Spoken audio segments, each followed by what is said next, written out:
Astăzi vă vom arăta cum să aveți o mini-grădină de apartament.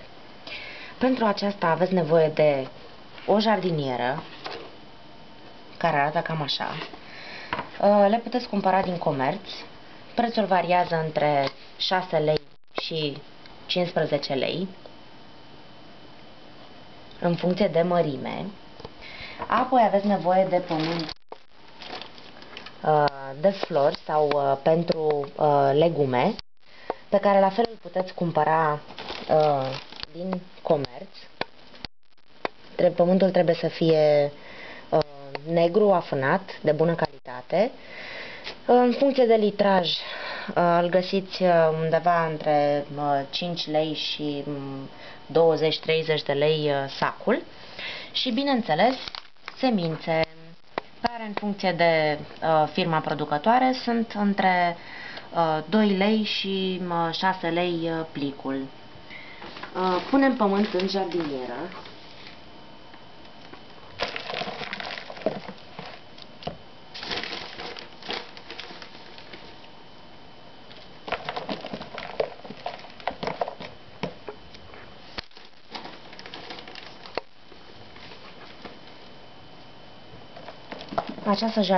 În această jardinieră vom pune cimbru, tarhon, pătrunjel, mărar și limba mielului, care este un condiment picant pentru mâncăruri. Mai punem puțin pământ.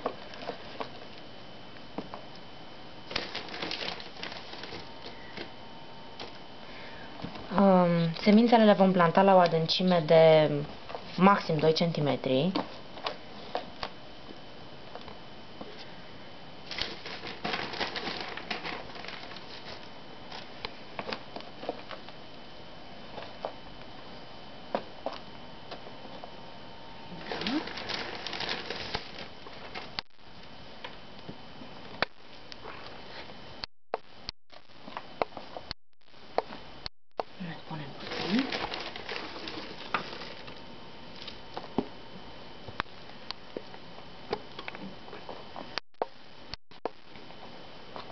Vom avea o grădină de apartament cu pătrunjel și mărar proaspăt.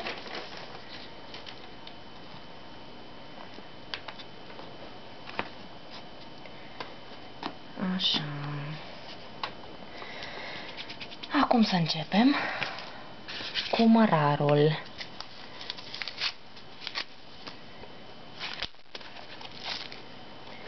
Vom împărți pe zone jardiniera.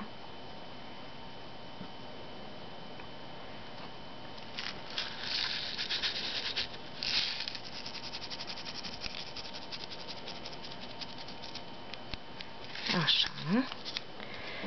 Acum să punem cimbru.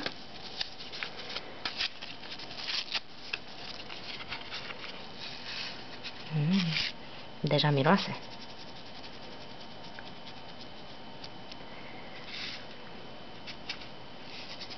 Mai punem puțin.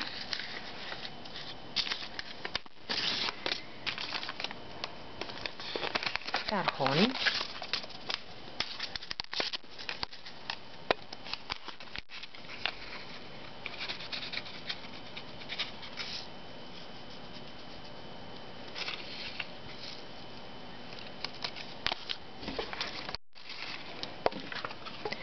Limba mielului.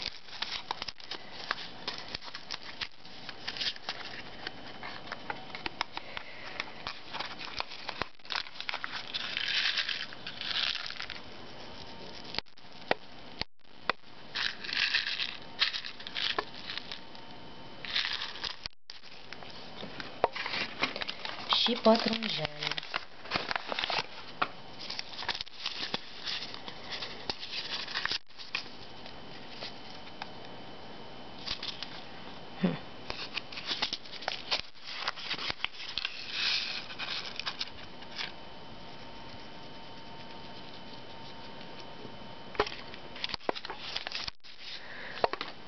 Acum acoperim cu pământ.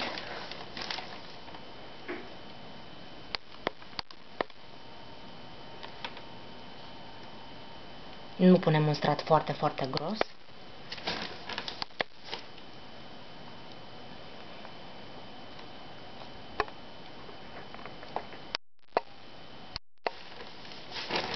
Mai punem puțin.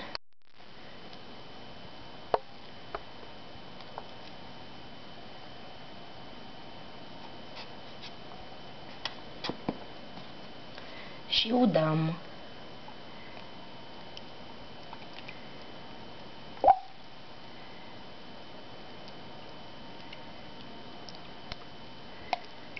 Abundent la început și apoi câte puțin în fiecare zi.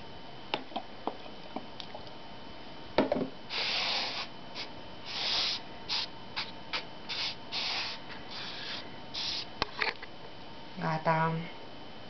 Acum vom avea propria noastră grădină de apartament.